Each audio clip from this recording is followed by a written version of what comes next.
We're joined today by Malek Rasamny, who is a American Lebanese researcher based in Paris and Beirut, and we're going to talk about the Druze faith, the concept of reincarnation, and how it affected politics during and after the Lebanese Civil War. Thanks for coming on, Malek. Oh, thank you. I'm really happy to be here. So you recently presented this paper about Druze and reincarnation in the Lebanese Civil War. Can you just briefly give a background of, what is Lebanon? Who are the Druze? What was the Civil War? What do they believe about reincarnation? Sure. The paper was a broad look at reincarnation, kind of how it functions in the Druze community of Lebanon. I dealt with the Civil War in the third chapter, but it covers a bunch of different things, which we can get into later. What's unique about Lebanon politically that a lot of people may or may not know is the kind of sectarian system, even beyond the political, but kind of the political imagination that underlies sectarianism, which I think is interesting. Each religious community is kind of imagined and treated as a kind of has this political legibility, and it kind of existed maybe in the late Ottoman period as kind of its own little, as kind of a self-defined community within the nation. And then you can only exist as a Lebanese citizen through your respective religious category. So there are like 17 officially recognized sects, 13 Christian sects, and 4 Islamic sects. Civil law has to be through your respective religious community, and every district that votes for their deputies in the parliament, there's a quota per area. So let's say, a certain district of Beirut might allow 3 Sunni deputies, 2 Maronite deputies, Maronite being the predominant form of Christianity in Lebanon, 1 Druze deputy, and a Shia deputy. And then the president has to be a Maronite Christian, prime minister has to be a Sunni Muslim, the Speaker of Parliament has to be a Shia Muslim, and so on and so forth. Like the 4 major, groups, it could be like the Christians, include within them many different sects, Sunnis, Shia, and then Druze. So Lebanon is like it's a secular state, but it's a state in which you are required to participate in a confessional community. Yeah, somehow, exactly. There's no Legally, like right. atheist or whatever deputies. Politically, no. Right. Politically, no, because it's not even a matter of belief so much. It's a matter of like belonging to a religious nation. So that I try to argue in my paper actually that sectarianism is kind of a religious nationalism.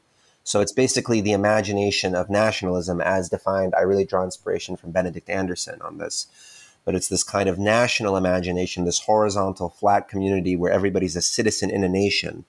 But instead of it being America or France, it's like Druzdom or Maronitedom or Sunnidom or Shiadom. And then within each group, what that leads to is that all of the major political parties are just from one religion. And so like each community to varying degrees is like governed by like, in some cases, like a kind of dictator of that community. So you have like this group of, we call them Zaim, like local political bosses, sectarian leaders. And then like they kind of, the power sharing agreement between them is like the Lebanese government, right? Is kind of the Taif Accords that ended the Civil War, and is kind of how Lebanon has functioned more or less since the mid-19th century. And these ethno-religious sects, they're not exactly indigenous. They're religious. I wouldn't say they're ethno. They're not ethno-religious. The only ethno-religious community would be the Armenians, who came after the Armenian genocide. Yeah. So these sects, we'll use that kind of language. The sects aren't actually indigenous to Lebanon, as far as I understand. No, they're kind of artificial creation of the sort of post-colonial settlement, where you might be a part of a community, for example, that doesn't have a civil law. Well, you better get one, because now you're going to be a sect. Kind of. How does that work? How do these things originate? Yeah, I mean, it's funny you should bring that point up, because in the Christian case, as well as in the Druze case, there wasn't a civil law on hand, unlike the Sunni and Shia, who each had their own kind of version of Sharia law that they had been using to govern civil affairs. In the Druze case, although of course there had been, and in the Christian case, kind of religious management of civil affairs, there was no civil code as such, there was no equivalent of Sharia law for the Druze or for the Christians, and thus part of the formulation of modern Lebanon was this kind of creation of a Christian civil law code on the one hand and a Druze civil law code on the other. What is new is this nationalization of the religious identity. So when national identity, rather religious identity, sectarian identity becomes the primary mode through which you relate to others or through which you define yourselves as a community. I think in the older times, people were linked together by kinship structures. Oftentimes what gets neglected in a lot of anthropology, I think, I was discussing this with a friend, is that like the importance of great families. Because I think the European mind thinks of things as, or in general today, we think of things as like the history of religions, and Lebanon has also talked about the history of sects. But that isn't really a good way to look at Lebanon before like 1850. And even till today, it's like the history of great houses. And in Arabic, literally, when you say, what family are you from? They ask, what house are you from? So that's in the language. You say, I'm from the house of whatever, house of Rasamny. So I think like there were different mechanisms, different intersecting modes of relation. And what happens in the mid-19th century, and this is all from Usama Mektasi's work. He wrote a great book called The Culture of Sectarianism, and his thesis, which has a lot of truth to it. I mean, it's been challenged to some degree, but I think definitely there's a lot of truth in it, in that there's a fundamental shift in the early 19th century where, because British and French were looking at these Lebanese communities as religions, local elites started realizing that in order to secure aid, secure arms, secure political or economic power, it was best to speak in the language of religion. And as a result, you had this consolidation of these kind of homogeneous ethnic, religious communities that kind of formed. And then you have this effort in, I think it's 1840 or 1843, where they divide Mount Lebanon between a Maronite section in the north and a Druze section in the south, and that like leads to ethnic cleansing and all. And the who's rest the of it. they in that? It's the Ottomans. The Ottomans. The Ottomans. I believe, yeah. Perhaps in participation with local elites. And so you start having this idea of that a territory should be one religion, right? In the same way, in a national imagination, French territory should be strictly French. That didn't exist as much before, but then that becomes an aspect of the sectarian imagination. It plays a huge role in the Civil War, where this Druze area should be for the Druze, right? This Christian area should be for the Christian, et cetera, et cetera. Mm-hmm. Rather than different families, loyal to different tribal confederations, almost, right? Right. Yeah. So I want to get into the Druze specifically. Yeah, sure. But before that, I want to ask one more general question about Lebanon. And this kind of comes up when we discuss the Middle East or the Levant in general, which is there's a kind of a debate about, well, who is really responsible for the political situation? Sure. And I had somebody get mad on me on Twitter the other day because I was just bashing America for, decimating Western Asia and creating these situations of just wild instability where, for example, the population of Christians in the 21st century in the Middle East has just collapsed, right? Right. And this guy was like, well, you're just blaming America, but what about these, local people with their extremism or with their, corrupt governments or with their tyranny, et cetera, et cetera. And I think it's kind of insane to not see the colonial powers as like ultimately responsible, but they're in a very real sense. France is no longer directly governing Lebanon. It has its own system. And so when we get into this question about like the Civil War and all these other things, how do you relate this, Ottoman, French, colonial legacy to the actual politics of today, where we have these, we have these bosses, as you mentioned, these sectarian bosses, they're doing stuff. Where is really what's keeping the system going, I guess? How do we make sense of all the problems that Lebanon is facing? Is it just the legacy of colonialism? Is it something else? I think the legacy of colonialism writ large, which is beyond Lebanon, is the militarization of states. So the emphasis on creating a strong national military that then kind of suppresses the country and holds it in this kind, and the extreme emphasis on centralization, because the Ottomans were actually excellent managers of diversity. Not to say that there wasn't brutality in the Ottoman Empire, but it was not a continuous surveillance state. It was moments of brutality interspersed with long moments of of relative quiet. So what you see is the emphasis. I think the big problem in the Middle East is this emphasis on militarism, heavy urbanization, centralization, overcrowded cities, and everything being kind of bent to the will of the capital. Damascus in the case of Syria, Baghdad in the case of Iraq, etc. So I think that is definitely a legacy of colonialism. But I think even when colonialism was in its heyday, in order for it to work, it required the participation of local elites. The colonialists created a kind of game, right? But local elites had to buy into it and realize that there were benefits in playing this game in order for it to work. And I think today the system is being sustained by the collaboration between local elites and foreign powers, of which is not just America, but regional powers are like Saudi Arabia, Iran, Turkey, etc., and global powers like the United States, Russia, maybe in the future China. But I think it begins actually with the local elites and then works its way out. I don't think it's foreign powers kind of playing risk and just moving people around. I think local elites establish a kind of they say, okay, I'm the guy to do business with. It's easier, and then regional powers and global powers support them. And when regional powers support them, it makes it impossible for a local revolution to topple them, because you can't. What are you going to do against regional powerhouses or global powerhouses, right? So I think it's more about that. It begins, I think, at the national, local level, and then different foreign powers buy into. So we had this sort of escalation of tensions and conflicts in Lebanon between these various sects, leading to an outbreak of civil war where you had, regional powers like Israel, you had colonial powers like the United States, off the coast or whatever. And the Druze, I mean, there are 1 million people, more or less, correct? Yeah. And they're kind of clustered in this particular region. Just kind of speak about the Druze situation. How do they relate politically to the rest of Lebanon? Yeah, that's an interesting question. So the Druze begin a millennium ago.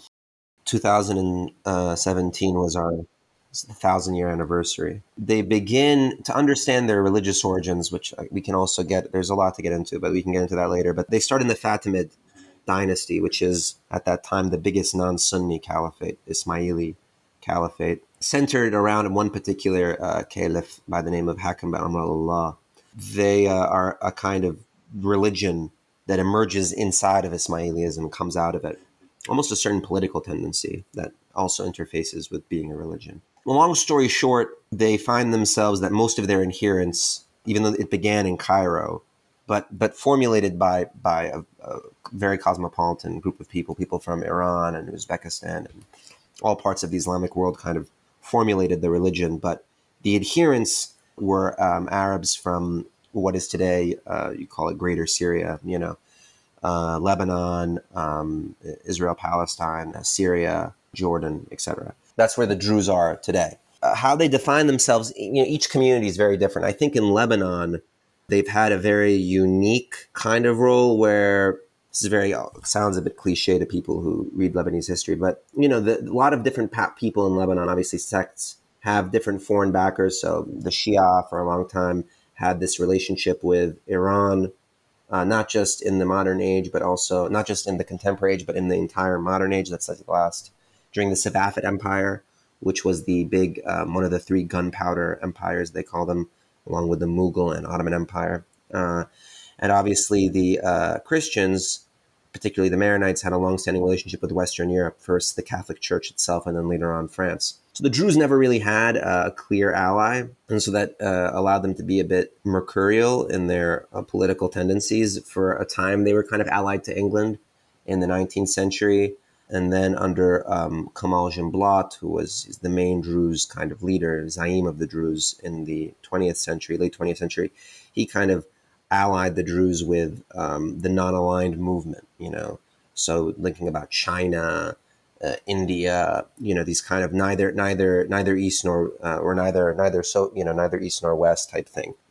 So the Druze were always trying to define themselves against both the broader Islamic backdrop from which they emerged, but also they're not just going to copy or absorb European culture, like to some degree the Christians have. So they're always trying to search for this kind of unique third way out. I mean, I think that's a big part of modern Druze identity in Lebanon, is like this kind of third wayism somehow. Even in the religion, I think I try to argue that's why reincarnation becomes very important in the 20th century, because it provides a way for Druze to distinguish themselves both from other Muslims. Let's assuming we say that Druze are Muslim, distinguish them from other Muslims and from Christians, right? By emphasizing this kind of belief that actually has more in common with India and China and Buddhism and Hinduism than it does with Christianity, Judaism, Islam. So yeah, that's and then the Druze politically become allied pretty closely with the Soviet Union. Um, I would say, and that continues through Walid Jumblat, the son of Kamal Jumblat. It's through the Civil War. The Druze are the Progressive Socialist Party, which is the major political party of the Druze. It has socialist origins, but it's more or less a sectarian party that represents the Druze the way other parties represent other sects. That is close to the Soviet Union. Then Walid Jumblat has a turn in 2005, kind of throws his weight behind America and George Bush. So the Druze we bounce around really. They don't, because they're small and they don't have a clear foreign backer the way the Shia do or the Christians do, let's say, or the Sunnis who are the majority in the region. So this question of reincarnation is very interesting. We have these Ismaili, what's the term, that these Ismaili Mm-hmm. dais going around and sort of preaching this new interpretation or this new vision of their faith. They consolidate as this community. And where does the reincarnation part come from? How does that fit in? Yeah, it's very interesting to, oftentimes language forces us to call a different phenomenon by the same word because we have no other word to describe them. And you can't, like, for example, there's the whole the God. What is the conception of God Sure. in Abrahamic faith the same as in Hinduism? So it's the same for reincarnation. Reincarnation means different things. There's different words, and it has different origins. In Arabic, you have two different words to describe reincarnation. At least you have takammus and tanasukh. Takammus comes from the word kamis, amis, shirt, means like changing your shirt. Is a scheme of reincarnation that is human only. Tanasukh is also human to human reincarnation, but it's part of a larger scheme that includes reincarnation to it's like, so it doesn't just have tanasukh, but it has like masakh, rasakh, wasakh, which means it could be animals, minerals, plants. So it's so nasukh is just human to human, but there's wasakh. So in tanasukh it's transmigration as opposed to reincarnation. Basically, human to human reincarnation within a larger schema that includes different classes of beings, from starting with humans, under it animals, under it rodents and insects, under that plants, minerals. So a human soul will only reincarnate as a human soul. In Druze, but in for example, Alawites, which is another sect, also in Syria exists. It's one of the four Islamic sects in Lebanon, but it's very small.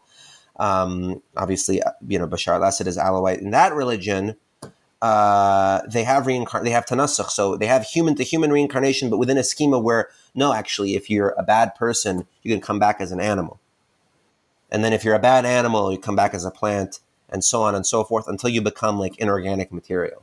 I see. So for the Druze, can new human souls, there's a finite number of human souls that are Yeah, that's the constantly. dogma. The dogma says that there's a finite number of human souls because basically, so the Druze belief of reincarnation is different from of the Alawi and even of the Hindus, because you don't go up and down in scales of being.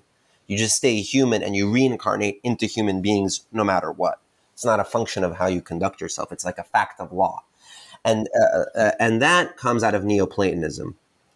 So actually, the Druze belief in reincarnation, I would have to do more research into other Islamic sects like the Ahl al-Haq or the Alawites, but for the Druze, certainly, their belief in reincarnation can be traced to Ismaili thinking, but in turn, Ismaili thinking that is emerging out of Neoplatonism and Gnosticism.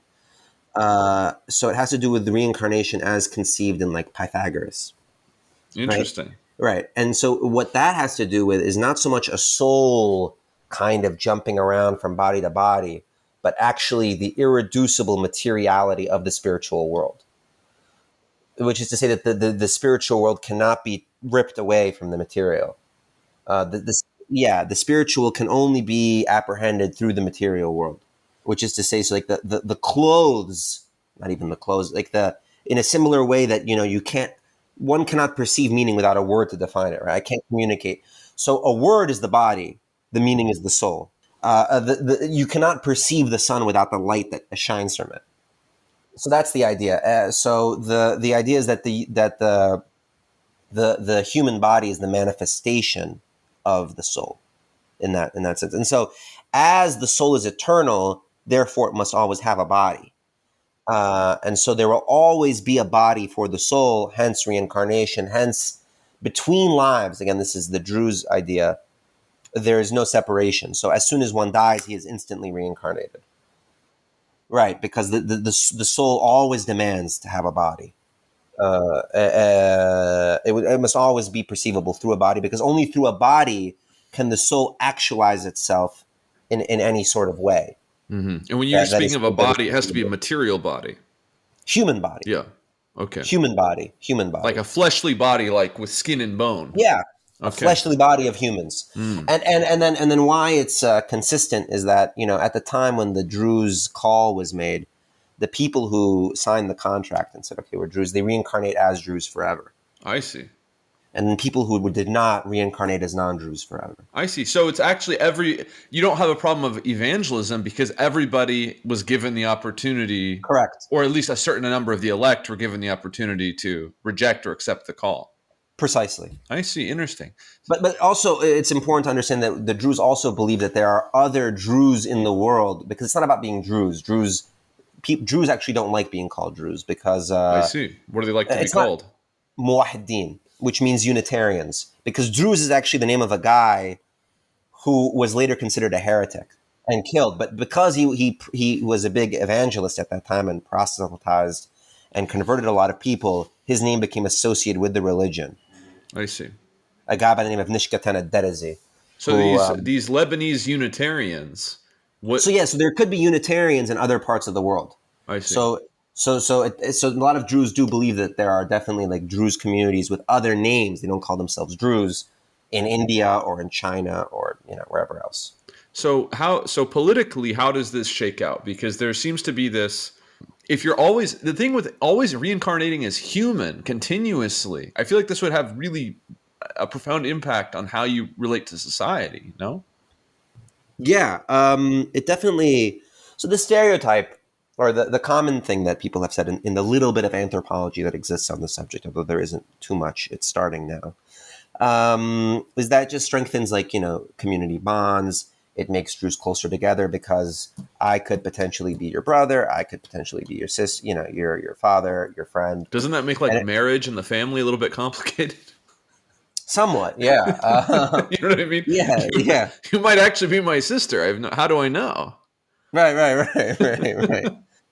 Right. I haven't encountered any cases where it happened on that incestual level, but I've definitely had a case where a guy was the reincarnation of his own older brother. Oh no. Well, his older brother died like around the same time that the kid was born. Really They were like, interesting. yeah. So he was like, I am my older brother. That's wild. Right. Yeah. So people really do believe, they now in the religion, actually, there's a big debate over whether or not you can remember your past life.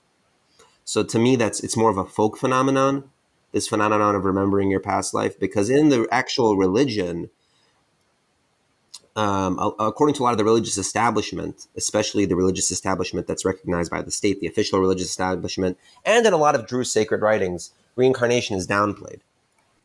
It also creates, I'm going to go through the stereotypes and then I'm going to go through what I think is a different way of analyzing it, which doesn't contrast to the other things, but complements them. There's this idea that basically, okay, reincarnation also makes the Druze fearless. because you're not going to die. You're gonna there's a common battle cry that we will be born. Your mother is already pregnant with you, right? You're already you're going to be born. You will go to you'll wake up in your mother's arm. In your mother's lap. Uh, so there's this idea of communal solidarity. They say we were born in each other's houses. It's another quote.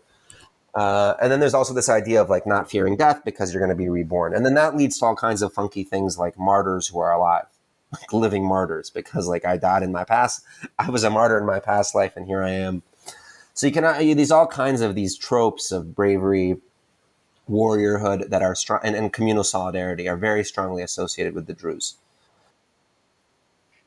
Do the theological characteristics, because you were mentioning there's a difference between the folk conception and the kind of scholarly or scholastic or religious conception, according to like the official theology, so to speak, do the characteristics of the soul mutate, or are they also like constant? So, for example, could I be reincarnated as a Druze, like as a woman? If I'm a brave man, could I become a coward? If I'm a weak man, could I become a strong man? Like, how does this work?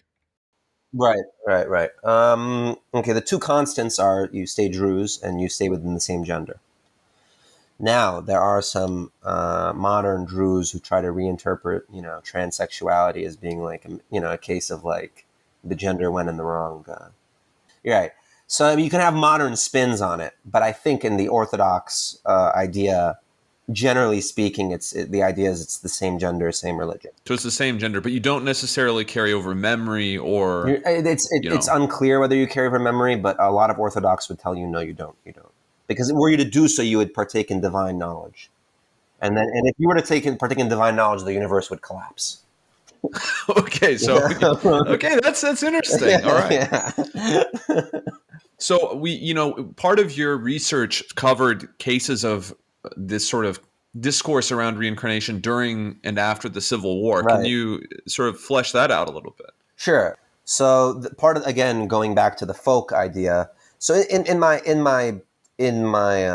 work, I try to, in the first section chapter, just to provide an overview, I treat the phenomenon of reincarnation as a belief. So I treat it discursively. So I trace its origins, its development in the sacred texts, and then I talk about the discourses of both different elements of the Druze religious establishment, how they relate themselves to reincarnation as a belief. Some who downplay it, emphasize it, etc. I try to hypothesize why. I talk about how non-initiates, including Kamal Jumblat, but also various others, people in the diaspora, people in search of defining a Druze identity, have used reincarnation. What's a non-initiate? It's very important to discuss that, actually, before we get into it. So in the religion, there are initiates and non-initiates. So roughly, there's no hard statistics on this, but I'll throw out a figure. 10%, let's say, of the community are initiates. So that means that they basically practice the religion. They carry the religion on behalf of the non-initiates, or the remaining 90%. So among the initiates, they actually pray, they convene on Thursday nights in a meeting place called a chalwa. It's a little bit like Quakers, almost like this kind of meeting house where they sit and they pray together. They are permitted access to the sacred texts, and they practice different kinds of things. They fast during Eid al-Adha. Eid al-Adha is an Islamic holiday, but also the only Druze holiday, religiously speaking. They fast like this week before that. So they have these different kinds of traditions that they hold. They dress a certain way, and men and women can be initiates. So unless you're initiated, you can be Druze like in a nominal sense, but you have no actual religious observance, Yeah, obligation, or anything like that. basically, well, yeah, you have these religious obligations, but they're actually just cultural obligations. So actually, what's interesting is that if you're a non-initiate, your modality of accessing the sacred is through being a good figure in society. You don't do specific religious things, right? It's like being. So I try to make this argument that like Druze religiosity for non-initiates is intimately linked to the material world I see. in all of its So it's like aspects. an ethical or moral system. Yeah, exactly. And so that means like you should be honest. You should take care of your fellow brethren. You should marry a Druze woman, certainly. You're encouraged to not sell your land because land is also sacred. These are in the old way. Could You you can could you be a farmer. blaspheme? Could you like be nominally Druze and like I don't know? Do Druze have a concept of blasphemy? We mean like cursing or sin, engaging in sinful activity. Yeah, like could you or for example, would it be a sin for a Druze to like be a Sunni also? Yeah, of course. I mean, now. So what's interesting, let's get another argument that we can do. I'm assuming if you're non-initiate, right? So you're not initiated into the Druze mysteries, but you just like go to a Well, Sunni you can mosque do or that. whatever and But that's pray. part of like taqiyya. That's part of the idea of like you can blend in to the dominant religious group. So you could also go to church and pray. It's okay to blend in with the dominant religious faction. Yes. And also, I mean, the Druze don't really see themselves in a way. The Druze are not really a religion. Somehow, they're like kind of a mystical kind of creed or something. So Hmm. So if you can blend in with the dominant group politically as a unit, do the Druze have any interest in dominance or preeminence within Lebanon? no, because they're too small. Hmm. They did when Lebanon was Mount Lebanon. So when there was an area that was kind of loosely defined, it was never stable borders, but there was like a kind of a, it's not even a principality, but like a kind of an area of taxing, an area where certain governors who were from the same family were like had their taxing rights over a certain region. Within that area, which was made up with Druze and Maronites, the Druze did want dominance, and that's what led to a lot of conflict in the mid 19th century between Druze and Christians. But in today's day and age, the mere fact that Druze are able to keep the amount of seats that they have in parliament, honestly, and the amount of ministers that they had is already, it's more than their number. So what do the Druze in Lebanon politically want? They want to stay relevant. They just want to be relevant. They want to, because the Druze are much smaller than the other Hmm. three. Do they You know, feel they, are they threatened? Who's their enemy? Are they stable, safe? Are they in now decline? they try not to have any hard enemies Mm. because that could be dangerous for them. Because they're Because in a they're kind so of marginal geographic position, right? no, on the contrary, the Druze area is in the center of Lebanon. So they're not on the. I mean, they're not. Yeah. And actually, Beirut was kind of Druze feudal land in the old days. So you could argue that that the Lebanon is a Druze embryo implanted with Maronite sperm, in the sense that that sounds very weird. But what I mean by that is like it's a Christian project on Druze real estate. That's the blueprint. That's the center of Lebanon. Obviously, Lebanon has expanded to include other areas with their own unique histories. And a big problem in the construction of modern Lebanese identity is that we don't take into account those other histories. We base Lebanon's history on the Druze and the Christian role because of the Christian role in building Lebanon politically, economically, and the Druze role in it being that modern, like the center of Lebanon was Druze land to some degree. So Druze in Lebanon, Druze and Christians are central players, but like Tripoli, which was the biggest city in what is today Lebanon for hundreds of years, but it's not considered part of Lebanese history. It's like kind of Syrian history because it was like a Syrian city, but it's actually for until like 150 years ago was a bigger city than Beirut. Mm-hmm. Or, But then or that somebody somewhere, some British guy or what French guy drew some borders, and now in 1920, under the French mandate, they expanded it. They expanded Lebanon to include the north, Tripoli, the Bekaa Valley, and the south, which is predominantly Shia. And so also like the Shia, for example, have never really had a place in like classical Lebanese history because their community was in the southern periphery. So there's a big issue of center periphery, obviously, in Lebanon as well. And so the Druze are actually in the center to some degree. and so how Or does this actually, the play out? Druze prominence in Lebanon, I think, is a question of to a large degree a question of their geography. Mm. So they occupy this kind of strategic center, and then the Yeah. country descends into civil war. So just narrate that briefly. How does that play out for the Druze? The Civil War is so complicated and it has so many different facets. Just the Druze perspective in it. Well, the Druze are central players in it, so even in that sense, there could be a lot to say. The Druze begin. So Kamal Jumblat is the leader of the Lebanese national movement, which is kind of the main pan-Arab leftist kind of pro-Palestinian, because there's like three fault lines that the Civil War falls on. One is a left-right fault line. One is a not pro or anti, but are we going to help fight Israel from Lebanon or not? So kind of an isolationist versus pan-Arab mentality around the question of armed Palestinian militants. That's a second axis. And then a third axis is like Muslim Christian political participation. And these questions fall in different ways. But like Kamal Jumblat was an ally of a lot of some of the radical leftist political movements. He was also an ally of the Palestinian Liberation Organization and became like a representative of the Muslim street, quote unquote. Against the kind of Christian establishment in Lebanon, right-wing Christian establishment. So he played a central role in the Civil War, which began a bit more cleanly between kind of two sides. I mean, even then it wasn't so clean, but kind of two sides. Then he dies. He's assassinated in 1977 by the Syrian government, most likely. In fact, by the Syrian government. Would this be Papa Assad? Yeah, Papa, of course. Mm-hmm. And then that's in 77. And then at that point, when Walid Jumblat, his son, takes over the party, it becomes more of a Druze sectarian party. So there's a shift between a national, kind of loosely pan-Arab, left-wing attempt to reimagine Lebanon and place Lebanon within a non-aligned framework versus a pro-Western framework. Towards a more narrow sectarian imagination, which is like, let's just guarantee the survival and hegemony of the Druze on Druze territory. And then that opens up like a kind of this mountain war where the Druze engage in quite ferocious fighting with Christian forces and the Lebanese army in the mountain ranges.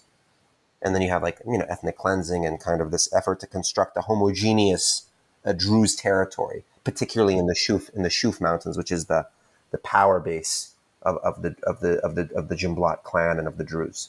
And So if we can telescope to the end of the war, because I know there's lots of things we could discuss, but as a documentary filmmaker, you've produced several films about different conflicts all over the world. People can go and look at your research if they want more details. But just telescoping towards the end, how does the Civil War end up for the Druze, and what does the Druze bring us to today, I guess, with the Druze and what's going on with them? There's a Druze saying where they say they always win they win militarily, but they lose politically. So the Druze are good at winning. The stereotype is the Druze are good at winning the battle. They win the war, but somehow politically they lose power over time, and economically they lose out. And I think that's actually true in this case. The Druze, they won the War of the Mountain militarily. And the mere fact that they're still kind of relevant politically in the Lebanese state, I think, is kind of a victory for them relative to how small their numbers are compared to the other communities. But that being said, their situation is not enviable, nor is it for any community in Lebanon. This is where the progressive revolutionary Malek comes up. But everybody's suffering under the kind of class politics of Lebanon, and the Druze are no different. So I think, the Druze The situation right now is terrible still, right? Terrible, It's been in a kind of crisis for some time. It's terrible for everybody. The Druze are no exception. So, it's, most Druze are actually kind of quite poor. The mountain area, even though the Druze won militarily in it, is actually way worse off today than it was even, I think, before the Civil War, in many ways, at least it would appear. It's I don't know what the poverty rates are, so I don't want to glorify Lebanon before the Civil War, but it's certainly not doing well economically. Even visually, it's become, parts of Ale and, certain Druze areas are, you can just see the kind of waste and destitution that's there. They're not, they don't look like they're doing well. So, and Druze families are quite, there's quite a lot of poverty in the Druze community, as there is even more so in other communities. So, although the Druze did win in a sense militarily, and they also did win in a sense politically, they didn't lose power after the Civil War. They gained more power as a community. I would say economically and socially, they're not doing well as no one else is. So it also depends how you want to look at the Druze. If you want to look at the Druze as this block unit of the Druze, like a risk game, it's like saying, is America doing good if American citizens are poor, but America's a world power kind of thing? that mentality. So like the Druze as like a Druze unit, I think came out of the Civil War on top. But what does that mean for Druze people, right? For actual Druze families and human beings, not much. And how does this relate to their, what do you think, if any relation, does all of this play with their actual worldview or beliefs? That's a very good question. Well, that's what I'm trying to figure out. I try to basically in the third chapter of my book of my paper, and what I've tried to push, in general, or this idea, not push, this idea that I've been exploring for a long time, is these two contrasting modes of Druze and potentially world, different communities, how they can relate to each other. So you have this, what I call the national imagination, which is this this kind of idea of an imagined citizenship, this kind of flattening out of difference, and this kind of anonymity within a certain categorical framework. So the Druze are just replaceable; they're all the same within this category of Druze. And this national imagination, if you follow, it's replicatable everywhere, and it's even though the name changes, it has the same genetically, right? It's the same at a base level. It's the same. It has the same basic anatomy. So Maronite sectarianism is the same as Shia sectarianism, the same as Druze sectarianism, in the same way as somehow French nationalism is at heart the same as American nationalism, Chinese nationalism. Obviously, in superficial ways, it's different, but at the core, it's the same structure of community. And I try to contrast this with this idea of imagined kinship, or even nicer, brotherhood of the breath.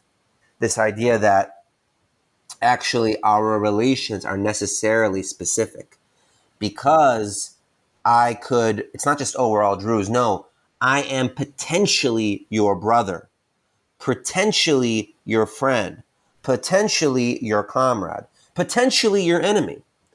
Right? So there's this potentiality that is inherently specific, that is actualized when people remember their past lives. And as such, I don't think that discourses of reincarnation can just be brought to heel and absorbed within a national framework. I actually think they have their own autonomous logic. And so I think there is something redeeming about the specificity of this kind of imagined kinship embodied or actualized in reincarnation. And that's also linked to a wider idea of Druze sacred materiality, which I contrast with the flatness of national imagination. So, for example, and this has parallels in other work I've done with Native Americans, for example, in contrasting Native American ideas of community with national ideas of community. Right? So, and I shouldn't even say Native American, because each tribe is different, and that's what makes tribal understandings different from national understandings. Tribal understandings are not the same in the same way that national understandings globally are the same. So this idea of imagined kinship is uniquely Druze. It's not replicatable in other communities. Whereas Druze sectarianism is the same as Maronite, at heart, as Maronite sectarianism or Shia sectarianism or whatever. So I'll give you an example of. So normally, when people die in a war and they come back as Druze, you would imagine that would lead to a strengthening of Druze kind of tribe, Druze patriotism. I died for my community, I'll come back, and oftentimes that's the case, no doubt. But it doesn't always have to be that way. So, example, I encountered a person, and what's interesting is he bears the closest relationship to his previous family, right? So this is a young kid who believes himself to be the reincarnation of a guy who died in another battle that happened, the same year he was born. And this young kid grew up close to the family of that guy's children who have no father, right? And he describes how even though he's younger than them, he played the role of the father for them growing up. He's very close to them. And to this day, he's very close to them, right? But rather than that leading to him being more warlike or more ready to fight or more proud of his Druze identity, it led to him being disgusted with the Civil War, disgusted with the political party of the Druze, disgusted with Druze sectarianism. So for him, he's like, because I saw the loss of these kids growing up without a father and I had to play that role, I feel, in a sense, I regret what I did in my past life and I wouldn't do it again. And so reincarnation undermines sectarian logic. So even though he believes in reincarnation, he's super close to his Druze family. You don't know that reincarnation narratives, they're fundamentally unpredictable. And no one can really, I mean, we have a question when we discuss like traditions or communities of, who counts as in or out, right? Who counts as Druze or not Druze? Who counts as Sunni or not Sunni? But this is even deeper question because like who is the arbiter of who is reincarnated as who, and how can they interpret that? It just seems like this kind of escape hatch where there's actually nobody Right. can really Well, that's what control makes it this so fascinating. That's what makes phenomenon. it so fascinating. It's kind of, Yeah. it's this weird kind of ritual that is self-managed by the community, but there's no person who's like has agent, like is the agenitive, manager of it. So yeah, I actually try to argue that it is a kind of. I try to argue also in my paper that I like to expand on this more in my doctoral research. Is this idea that reincarnation is kind of a, if you will, a tradition of the uninitiated, but it is an informal tradition. It has no formal religious. It's not like right. Well, it can't be formalized. I mean, you couldn't like pass property between Correct. lives because Correct. there's no Right. way Right. to establish it. It's a Right. supernatural Right. Right. phenomenon, Right. so you can't like, you know what I mean? So how could it Right. ever be a formalized process? It could Right. only ever be But a I kind also, of and I folk think it's belief. chaotic element. It's very chaotic. I think that chaos is because it is linked so deeply to the materiality of the non-initiated lifestyle.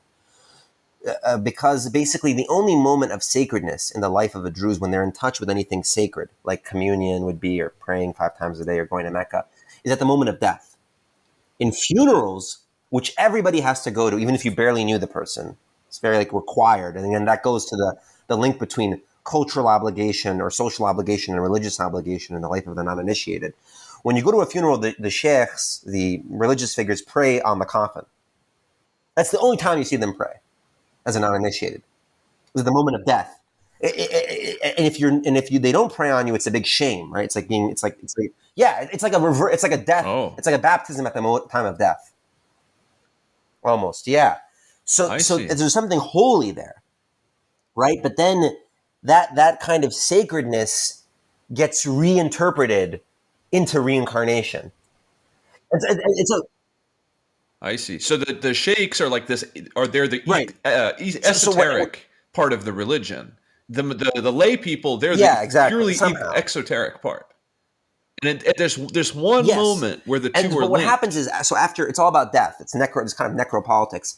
After death, if you're initiated of a high rank, your tombstone becomes a kind of sacred site that the uninitiated can visit. But there is no time where they have to visit it. So they visit it whenever they want, but it's this kind of clean, established, located space where the holiness or sacredness of that life can be accessed. But if you're uninitiated, the equivalent of that is these reincarnation narratives. And what's funny is that because the uninitiated are in the mortal coil, so to speak, all of the what is emphasized in reincarnation narratives is unholy things. So it's all about what people usually remember is like stuff having to do with violence, sex, money. It's all things that are actually kind of unclean, things that are very, very profane. It's like kind of this reinscribing of the profane into the sacred because it's a sacred ritual of the profane, of the non-initiated. So, like, how do people? What are the normal tropes that come back and forth in reincarnation narratives? It's things like I buried my money here, and money is actually very unclean in the Druze religion. Real religious, high level people should not touch money, right? Or that night where I got drunk, that night where I slapped you. slap my wife, right? I buried my gun here. So what the stuff, or someone saying, for example, to his mom, "You're not pretty. My wife is prettier than you." Yeah, it's all this Oh, kind of liminal violation of norms through this things that are that are so profane they're inappropriate. is it a sense of guilt What do for you the mean? past life? Because you mentioned this boy Mm-hmm. who had a regret for his Mm-hmm. past life and his role in the war. So does it usually manifest as a No, guilt, that's or rare. is it a It's possible, but it's not guilt. that's It's rare? what that Hmm. story was particular. And obviously, certain stories are particular. But what emerges again and again is this profaneness, is this kind of ritualization of profane things. Constantly talking about violence as a way of constantly talking about money, where money was buried, where money was hidden, wills, inheritance, things that are kind of dirty, seen of as not clean. And I think that that's because it's a religious ritual linked to the uninitiated, linked to the mortality of life, and that has a lot to do with Drew's ideas that actually the physical and the material and the specific, because all materiality is specific, hence why it's material and not symbolic. Every individual cup is different, but the idea of a cup is the same. The inherent sacredness of materiality, I think, is unique to the Druze, or it's very specific. It's in Islam too, to some degree, which is why the Quran was never translated until relatively late in the game. Um, but I think Well, you've mentioned this a couple of times. There's this specificity that there's these elements of the situation that can't be replicated or translated elsewhere. So how would I don't know, let's say you're talking to some random Parisian, what are they to learn? What can people that aren't Druze? I mean, is this just kind of an object of, oh, that's interesting, or the what's kind of the takeaway, takeaway the from this takeaway, study or this as the understanding? great neo-Confucian scholar, he had this great line where he says, deepen your subjectivity in order to broaden your objectivity." So it's this idea that deepening yourself within your social relations, within your world, within within that there is, and this is in Confucianism also, that but in Confucianism it's explored more through moral self cultivation than through sacredness in a holy Abrahamic sense of the term. But I think that the takeaway would be that there is a kind of that you don't need to go into, that you can go into asceticism, and in fact the sheikhs are all about the logic of the sheikh is to absent yourself, abstain from anything to do that's human. So you don't eat, obviously you don't drink, you try to fast, but they go further. Like you don't try not to sleep. The higher up you go, you start like not sleeping. You don't have sex with your wife. Not because sex is a sin, but because it's human. So you're just trying to abstract yourself from human activities, and the more you do that, the higher up you go. But there's also kind of holiness on the non-initiated side to be found by immersing yourself deep within your community. And so I think you can find the sacred roots of community and of working within your community in something as simple as cultivating the land. Because as I said before, so the soul manifests in the body and finds meaning in the body, but the body finds meaning through labor or work. But labor in the land, in agricultural cultivation, the transformation of the land via human intentionality, which is what agriculture is. It's the transformation of land through human intentionality. Yeah. So that's what I would say. I mean, if I was talking to someone who didn't know anything about the Druze, and not just from I was in this interesting point of view, I would say that there is a kind of sacredness to be gained not through transcendence but through immanence, through deepening your talons, into that which into your social relationships, into your communal relationships, and finding a deep meaning there. Yeah, that's what I would say. Well, I feel like we're running up against the time that we allotted for this. I really appreciate you coming on, Malik, and hope to have you back in the future to Oh, discuss your future research. Where, if people are interested in learning more or accessing your work, where they should they go? should go to. Well, I don't have a website yet. I haven't done enough. I just don't have a website. But If people are interested in another project I did, so this Druze stuff yet is not, this is the first actually public, or I should say, I've done events, but this is the first kind of internet release of my thoughts about reincarnation. So thank you very much for that. But if people are interested in just other work I've done, I would recommend them to thenativeandtherefugee.com. Thenativeandtherefugee.com is another project I've done, which explores similar themes in a different way. It's a comparison, a multimedia research project that I did with another fellow by the name of Matt Peterson, who I also think has been on the podcast. It concerns a comparison, or a juxtaposition rather, of Native American Indian reservations and Palestinian refugee camps as forms of life, as ways of life, as geographies that reveal something about the national imagination, as I think reincarnation does, that problematize it, that question it. And so that work is there, and you can learn more about that project on nativeandtherefugee.com. But I hope down the line to have another kind of platform